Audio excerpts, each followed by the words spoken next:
Alright guys, for this video I've decided to go through some Unit 1 and Unit 2A material. So what I have is a copy of our midterm review packet here.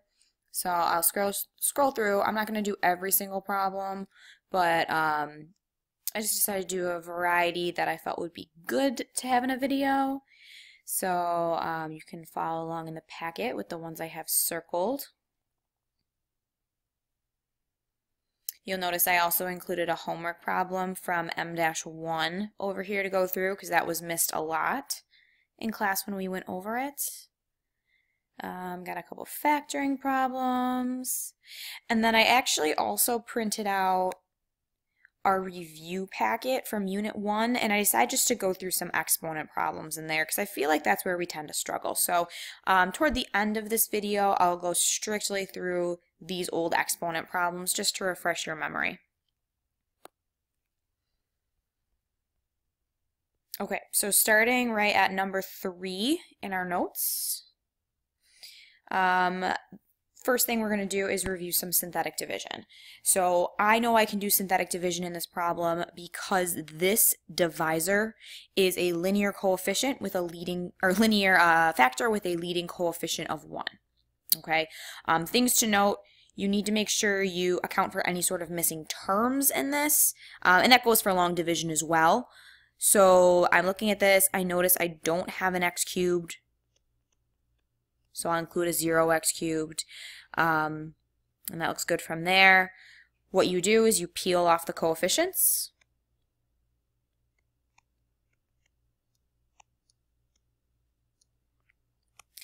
In the upper right box, it's going to be the root of the factor that's in the bottom, or the root of the divisor.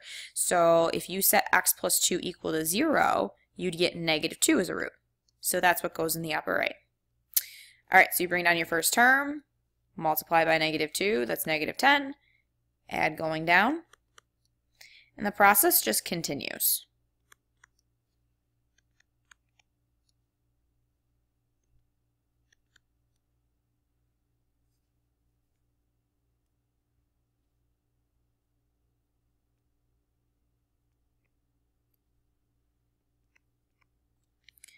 Now this last number in the box, that's representative of your remainder.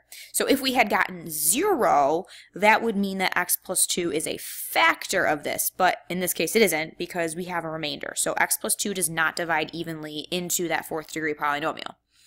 Okay, so we took a 4th degree, we divided by a 1st degree. So you may remember your exponent rules. I say may remember. You should remember your exponent rules. When you're dividing your exponents with the same base, your exponents would subtract. So x to the 4th divided by x to the 1st would be x to the 3rd. So again, when you're dividing variables with the same base, you subtract the exponents. So that means this is a 3rd degree or cubic function. So my result is 5x cubed minus 10x squared plus 24x minus 51 plus, and when you state your remainder, it's always the remainder over the divisor. Done. Now, for the next example, I have to do long division because this is not linear in the bottom. Oh no. Sorry about that. I've never had my OneNote fail so badly. Anyway, so going back to this. And I'm doing long division. I don't have any missing terms, so I don't have to put any like 0 x's or anything like that in my function. So I'm just going to write it out. So this is the dividend, the thing that's being divided. Divisor goes to the left. Okay, so you focus on the first few, 2 terms. Ask yourself, x squared times what gives you 4x cubed? That would be 4x. Okay, then what you do is you're going to take this 4x and distribute it to each part of that divisor. So when I do that, I get 4x cubed, which is what I wanted, because these need to match, plus 8x squared minus 12x. Okay, and I'll do parentheses subtract because I'm subtracting that entire binomial, or not binomial, trinomial. As soon as you draw the line, you change the sign. We all don't like subtraction, or at least I'm assuming we don't like subtraction. We like addition better, right? It's a little easier to think about. So I'm going to take my subtraction sign and now change it to addition. But if I'm going to do that, I have to change each of these signs to the exact opposite. So that's what I mean when I say draw the line, change the sign. So this positive 4x cubed is now negative. This positive x squared is now negative. This negative 12x is now positive. And I tend to, make it very obvious that I'm changing the signs in there. I'm using a different color even for you guys. All right, so from there, these will drop out. They go to 0. That's the objective. The sum of these is negative 6x squared. Sum of these is positive 7x. And then I'll bring down my last term here. And then the process continues. Okay, so I focus on my first two terms. X squared times what gives me negative 6x squared? That would be negative 6. Okay, so now, just like before, we're going to distribute through. So negative 6 times each of these. So I get negative 6x squared minus 12x plus 18. I drew the line, I changed the sign.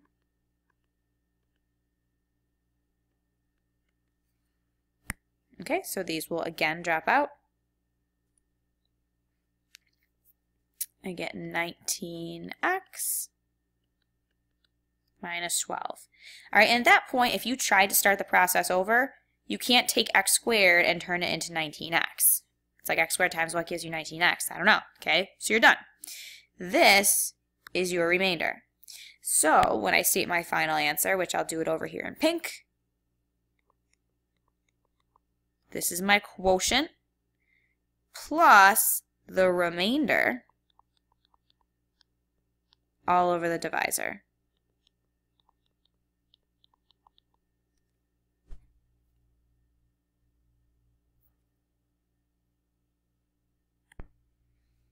All right, so now I'm looking at number 5. Find the remainder when I take this function and divide it by x minus 3. Do not divide. All right, this is what you guys tend to forget a lot. This is the factor and remainder theorem. And what that says is if you want to take a function, I'll call it x, f of x, and you want to divide it by, I don't know, let's say x minus a, that would be a factor like, let's say, x minus 3. If you want the remainder, you're going to evaluate the function at the root of the divisor, and that'll always spit out your remainder. So in this example, if I want to take this function and divide by x minus 3, I'm going to evaluate the function at 3, because that's the root of x minus 3, and that'll give me my remainder. Okay, so you're literally doing 3 times 3 to the 7th, plus 8 times 3 to the 4th, minus 3 times 3 squared plus 1, and whatever that answer is, I think it's like 1,000 something, that'll end up being your remainder. Okay? Now, a place where you most definitely have to know this theorem is when I give you a function as a graph, so you have no idea what the function's equation actually is, and I say, hey, if you took this function and divided by, let's say, x minus 1, what would the remainder be? Well, you can't divide because you have no idea what the dividend would be. So that's where you have to remember, well, if I evaluate the function at the root of the divisor, or the root of what I'm dividing by, that'll spit out the remainder. Okay, so if I'm dividing this function by x minus 1, I'm going to evaluate it at 1. So I go to 1 on my graph for x's. I come out at negative 3. That would be the remainder. Okay. This next portion here, I'm just going to review some exponents real quick. So this was homework M-1 question 6. I kind of just added it in here. The objective here was to simplify. So my first advice is take care of this exponent out here by remembering that if you have a product raised to a power, you can distribute that power to the exponent on each of those terms. Now, this is not to be confused with this. I'm going to do this up in the corner. A lot of students like to do this. And then they'll say that equals x squared plus 9, and that is horrible. Do not do that. That makes me sad. Okay? The reason you can't do that is because there's addition here. You cannot distribute that exponent across addition or subtraction. That would be a foiling problem. That's actually x squared plus 6x plus 9. So you're missing an entire middle term in there. So please avoid that at all costs. Okay, now coming back to this problem. Because this is a product, I can do that. And this would also work with a quotient as well. So with that being said, I can rewrite the denominator as 4 squared, which is 16. X cubed, which, if you think about it, x cubed times x cubed, you add those, that's x to the 6th, right? Another way of thinking about that, 3 squared, just multiply that, or 3 times 2 is just 2, or, geez, 3 times 2 is 6, so this would be x to the 6th. There's no exponent on y besides a 1, so this would be y squared. Okay, now from here, it's honestly your choice. You could subtract exponents here. You get an x to the negative 2. I tend to think about it as I'm canceling 4 x's in the top with 4 in the bottom, but I'll still have 2 left over. I am canceling 9 y's in the top, or actually not y, 9, excuse me, I'm canceling 2 y's in the bottom with 2 in the top, which means I have 7 left over. And then lastly, these reduce. Divided by 16 is 1, divided by 16 is 2. So if I write my final answer, I have 2 y to the 7th all over x squared, and that's it. That's all I have left. That would be completely simplified. So like I said at the beginning of this video, I will do more exponent practice at the end of this video if you're interested in tuning into that. All right, coming down here at C, we know now at this point that we can't have radicals in the bottom of fractions, so I have to rationalize. So I always multiply the top and bottom by the conjugate.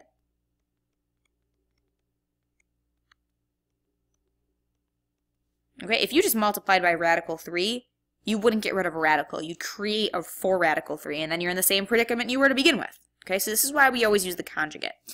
By doing so, my inner and outer terms would drop out, which would be the ones that contain the radical. 4 radical 3 minus 4 radical 3. Done. Okay, so with that being said, when you're multiplying by conjugates, you only really need to calculate your first and your last terms. Okay, so 4 times 4 is 16. Then I get a minus 3, because radical 3 and radical 3 is radical 9. In the top, you have to fully FOIL.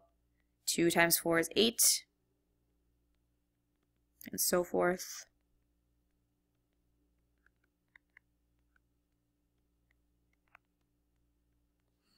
Okay, combine my like terms. And that looks good. All right, and none of these coefficients reduce, so this is my final answer. Okay, and then over here briefly, I'm just going to review combining radicals and simplifying square roots and cube roots, because they're done a little bit differently. Same concept though. Radical 3 is as simplified as it's going to get.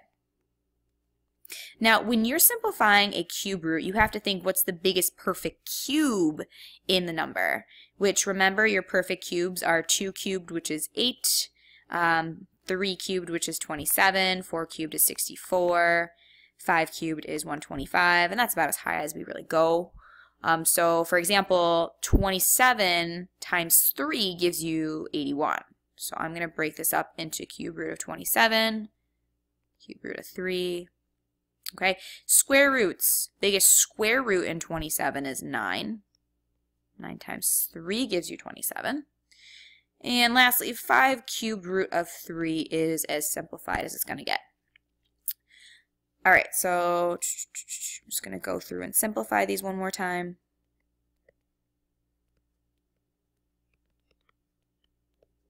And when you combine radicals, you can only combine them when they have the same radicand, which means the same number under the radical, and the same index, meaning you can only compare or combine cube roots with cube roots and square roots with square roots. Okay, in this case, I underline the ones that match. So it looks like I've got 8 cube roots of 3, because 5 and 3 is 8. And minus 2 square root of 3. Moving on to factoring techniques. The first guy I have circled here is because it has a leading coefficient that's not 1. So I'm going to review our triangle method, which is where you create that little triangle and do 4 times 12, which is 48. And then you look for factors of 48 that sum to negative 19, which is negative 16 and negative 3. I'm going to use these terms to break up this.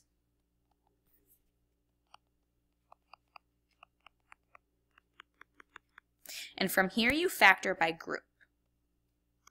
So out of the first 2 terms, I can pull out a GCF of 4x. Next 2 terms, I can pull out a negative 3. And the reason I did negative 3 and not positive 3 is I want these binomials to match, because then I can write it once, essentially by factoring it out of the 4x minus 3. That's what I have left over. And that's my factored form. All right, this next one is the difference in this case of 2 perfect cubes. And I remember these are perfect cubes because I just reviewed them above. They're listed. 64 and 125 are perfect cubes. So this is your SOAP type of factoring. Okay, so in the first part of this is going to be a binomial. I'll put my cube roots. S stands for same sign, so that's why I kept that negative. Then it goes opposite, always positive. Okay, now I just remember it's a pattern from here. It always goes square, product, square. And honestly, this is the part that most students mess up. So make sure we pay attention here.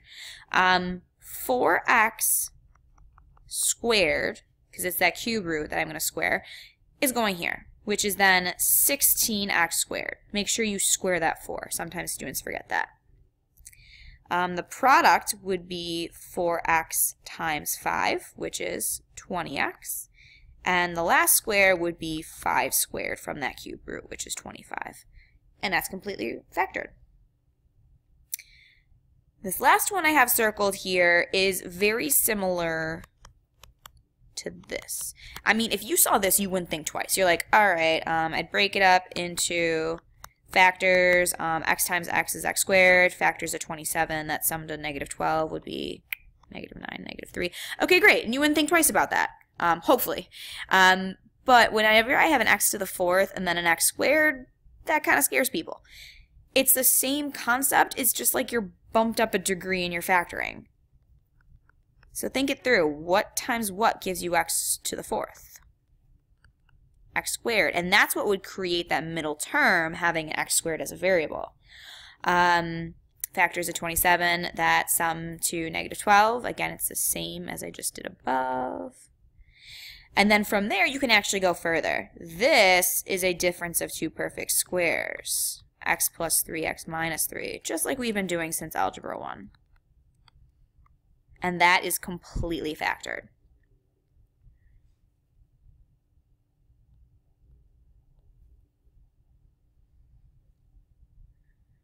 All right, I'm going to review completing the square real quick as well, because we tend to hate this. So completing the square you can only do when you have a quadratic with a leading coefficient of 1, like what you're seeing over here. So the way I like to do this is I put in my plus blanks. You're always going to take half of what we call the b term, which is the coefficient on x, and square it, so that's 16. We're going to add it to both sides of the equation to keep it balanced, because you're not actually changing the equation, you're just changing the way it looks. Now this will factor as x minus 4 times x minus 4, which is x minus 4 squared. The key is it's always going to be x and then whatever half of b is. So that's how I can kind of do a little shortcut there. This will always factor to then this number, x minus 4 squared. On the right, this will go to 9. And whenever you solve these, you can take the square root to undo that square. And that leaves you with x minus 4. Don't forget, though, you get two solutions. Oopsies, plus or minus 3 then. On the right. When I move my 4 over,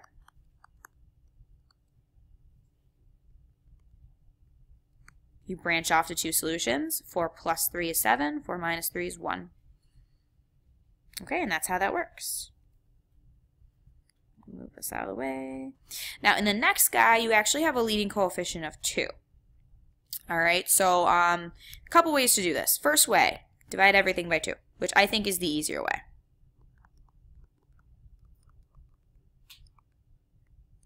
Okay, and then I do the exact same thing I would do over here.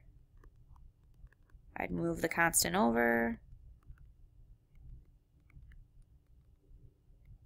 Take half of 6, which is 3, squared is 9. This will factor to x plus 3 squared. Negative 9 halves plus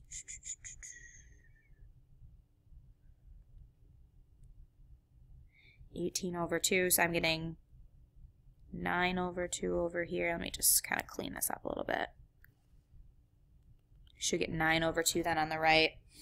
Okay, and then it's the same idea. Take the square root, get two solutions.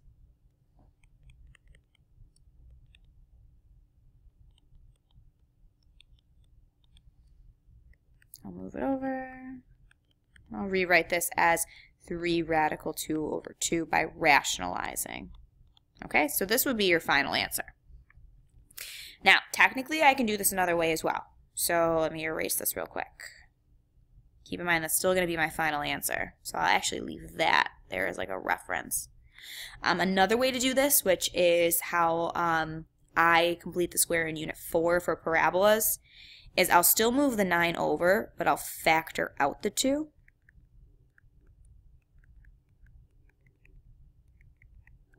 So I'll do half of 6 is 3, squared is 9, but you're not really adding 9, you're adding 9 times 2, which is 18. Okay, so this factors to 2 times x plus 3 squared equals 9. Okay, so like I would say the hardest part right now is remembering it's 9 times 2 to add over to the other side. And then before taking the square root, you divide by 2.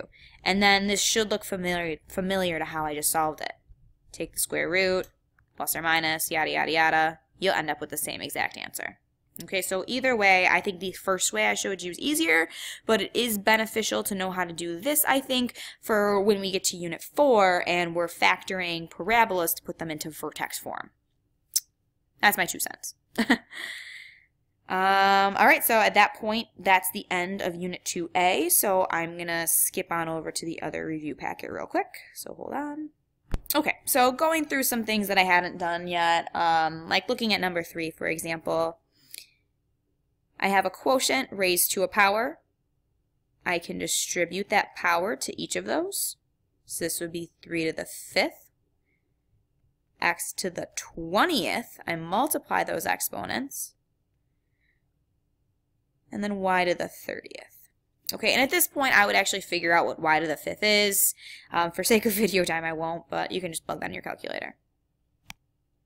Okay, here, same idea. You have a product raised to a power, so just distribute. Multiplying your exponents. Now it gets interesting. Now I have a negative exponent. Okay, so there's many ways to deal with this. What I can do is distribute this just like we did in the other problems. So this would be 4 to the negative 2, x to the negative 8, y to the positive 6, just by multiplying those exponents. Now from there, anytime you have a negative exponent, that creates a reciprocal. So I can rewrite each of these parts technically as 1 over them. Okay, the y to the 6 will stay in the top.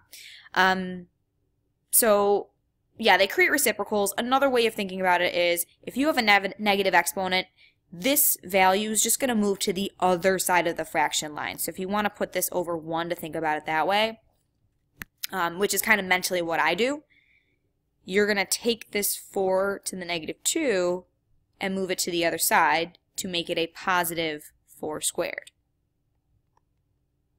I'll take this x to the negative 8 and move it to the bottom, and then it will become x to the positive 8. So what I have right now is y to the 6th left over on the top. In the bottom I have 4 squared, which is 16, and x to the 8th. Okay, and you always want your final answers to have positive exponents. So that's why I had to move these 2 terms to the bottom. Let's do another negative exponent problem. Something like number 6. If you want, you can even think about it as this x to the negative 9 should move to the other side of the fraction bar.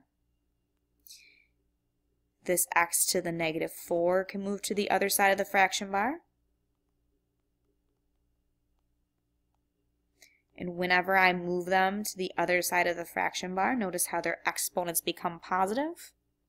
I mean, negative exponents pretty much just mean they're going to change location in the fraction. When you're dividing numbers with the same base, you're going to subtract the exponents. So 9 minus 4 is 5. So that goes to 5 times x to the 5th. Let's do this another way real quick. That was one way to do it. What if you just subtracted off the bat? This would be negative 4 minus a negative 9. So those would go positive. So you would have 5x to the 5th yet again. So either way is fine, as long as you're getting that right answer. Okay, another negative exponent problem. I'll distribute through. Actually, wait. Before I distribute through, I could simplify off the bat, actually, and then square it. So let's do that. Let's mix it up a little bit. I can do 4 minus a negative 2, which is a positive 6, by doing that subtraction. Negative 7 minus 4, e minus 11. Now let's square it. So this would be x to the positive 12, y to the negative 22. And just like I said before, negative exponents just move the terms to the other side of the fraction bar and make the exponents positive. So at the end of the day, I have x to the 12th over y to the 22. And that would be my final answer.